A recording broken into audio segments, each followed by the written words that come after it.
Svētdien pamatīgā fanu ielinkumā nonāca Aleksandrs Cauņa, kurš savas dzimtās pilsētas Daugavpils apmeklējuma laikā iesojās bērnu futbola centra Daugava sezonas noslēguma vakarā, pasniedzot labāko spēlētāju balvas dažādu vecuma grupu futbolistiem. Cauņa piekdien tika atzīts par gada labāko spēlētāju visā Latvijā, šādu godu izpelnoties pirmo reizi. Savā uzrunā Daugavpils publikai viņš atklāja, ka par Latgales lielākās pilsētas futbola skolu sajūsmā ir pat izlases galvenais treneris Aleksandrs Starkovs, bet savu sniegumu šo sezonu Aleksandrs novērtē kā ļoti labu. Atmiņas vislabākās tīpaši pēc sezonas beigām, jo izgājām tālāk un vēl tagad ar katru dienu jo vairāk saprotu, ko priekš pārējiem puišiem varbūt, jā, viņi jau bija izgājuši, bet priekš manis tas ir kaut kāds tāds liels sasniegums ar klubu. Tā ka par gadu var pateikt, ka arī izlasē izdevies salīdzinoši labs gads, jo iestu savus 4 vārtus ciklā, tā ka salīdzinoši labs gads. Kāds ir varbūt spilgtākais notikums? Varbūt tie bija Čempionu līgā gūtie vārti vai tikšana astotdaļfinālā Čempionu līgā? Droši vien, ka astotdaļfinālā, pēc tam vārti. Bet, arī, kad vārtus iestu atceros, ka tas bija priekš manis kaut kas tāds. Kaut kā tādi lielāki vārti nekā pirms tam. Tāda lielāka garša, var pateikt, vārtu garša. Kā vispār nokļuva Maskavā? Kā radās šis variants pārcelties uz CSK? Un vai pats ticēja, ka izdosies tik daudz spēlēt? Par Maskavas CSK principā jau beigās izlēmām pašās, jo man bija varianti, kur bija jābrauc, nebija jāatrādās, jābrauc, jāparaksta līgums. Sanāca tā, ka izvēlējos labāk tomēr aizbraukt uz lielāku klubu un atrādīties. Sanāca viss labi. Tā, ka sanāca beigās super.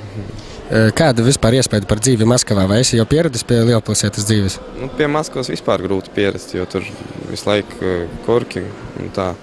Bet tā esam pieraduši, dzīvojam blakus netālu no bāzes, dzīvoju kopā ar draudzeni, tā ka šajā ziņā nav problēma. Ja kas, klubs palīdzēs, mašīna ir, viss ir tā.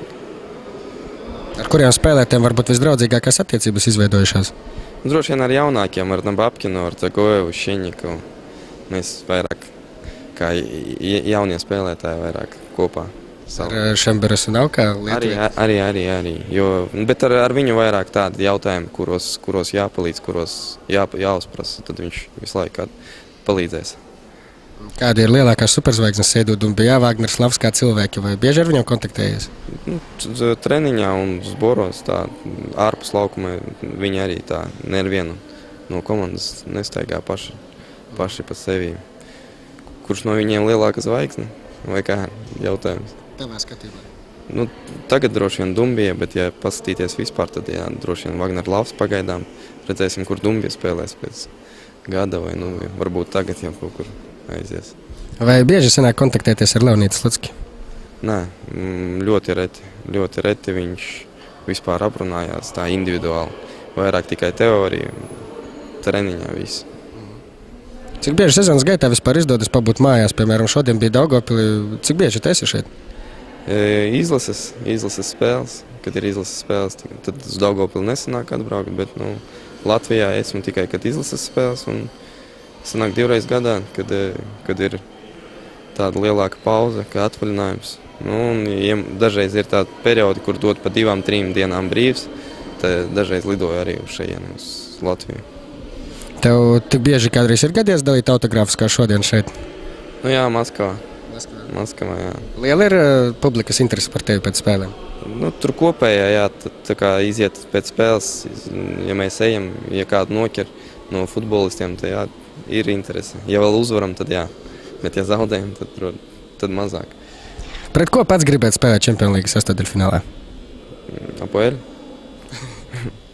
Bet nav vēlmes uzspēlēt par kādu no lielklubiem, tur Barcelona, Real? Tos tālāk ar viņiem uzspēlēt. Finālā? Pusfinālā, finālā. Kā vērtē savas izredzes pēc jaunā gada turpināt spēlēt, jo tomēr atzīst traumas vairākiem konkurentiem, tad būs grūtāk?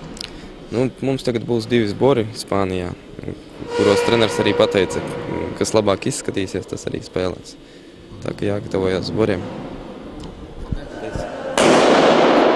Andris Circenis un Nauris Mackevičs tieši priekš jums portālam sportacentrs.com.